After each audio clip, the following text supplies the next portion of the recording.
using yoga props. Okay, so I don't often take time in my classes to explain how to use props for yoga, but I think it's really important for us to learn about that. Um, you know, everyone I know has different issues where, you know, you're needing a little more support for your yoga practice and modifications for various movements, positions.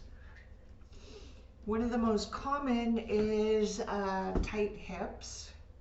And so I'm sitting here, my hips are pretty flexible, especially I just did a yoga practice.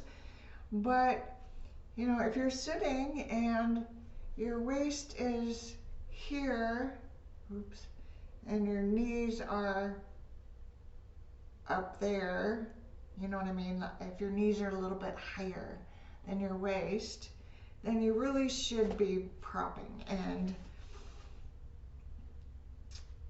you can use one of two sizes of yoga blocks. That's one way you can do it. And I'm going to use the taller one, and I'm going to sit on it because it is, no matter what you think your size is, everyone's sit bones are about this far apart. So I'm going to sit on a yoga block. And that brought my knees down even farther. And then optionally, you can use two blocks on either side as well. And, you know, there. So what this does when you support like this beneath your knees, it's a lot easier to feel inside what is a good posture.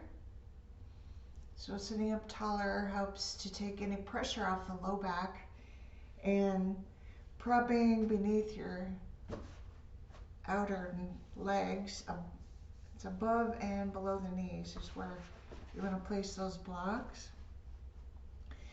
That helps when you're tight and you can't bring your knees down very far, and it helps you to relax in those groin muscles, because when your groin muscles are tight and you overstretch, they just tighten up more.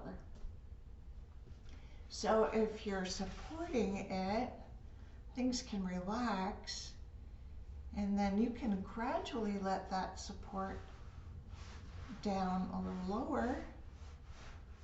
I'm just kind of easing it out a little bit. And you can also opt for even lower, so a smaller block, or roll up a blanket and put that under your knee, which is nice and soft. The blanket can also be used underneath you. So it's important to fold your blanket correctly.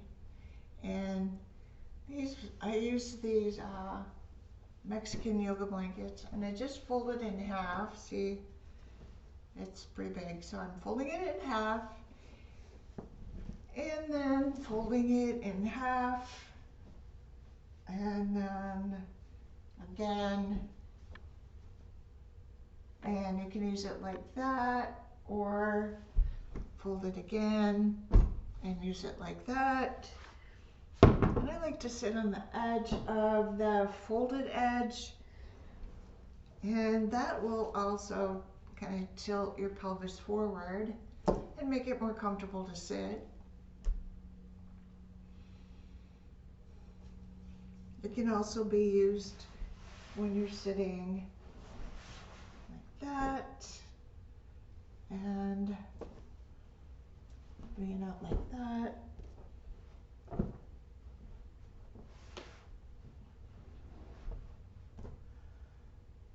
You can also use it beneath your head. If you have a tendency to hunch like that right here, which is very, very common more and more nowadays from people looking at their phones and computers, but eventually that gets hard and it gets harder to bring those ears lined up over your shoulders. So if you're, at the end of your class, you're relaxing. I see this a lot in my classes where people their chin is tilted up towards the ceiling, and you want to have that chin not tilting up. So to do that, you can simply bring the blanket underneath the top of your head. And that'll bring your head and neck in better alignment.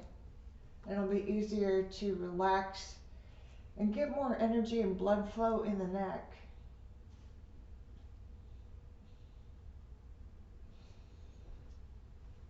The next prop is going to be a yoga strap. So I'm going to grab a yoga strap. Here is a yoga strap.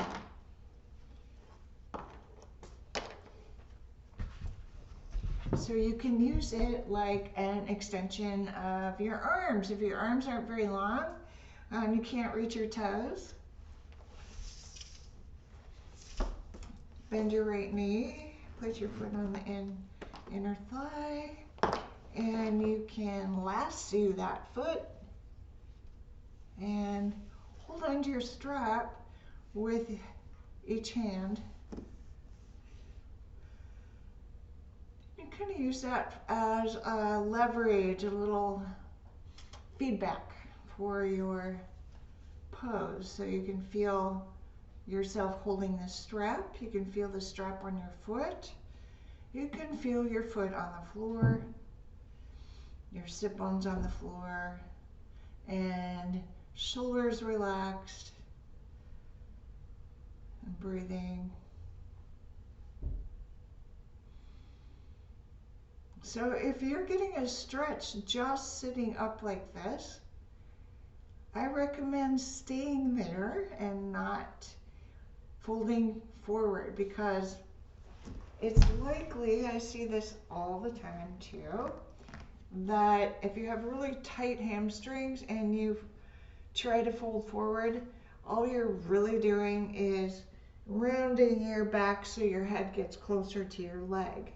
And that is not a forward fold. You want to keep the spine extending and only moving forward from that hip hinge.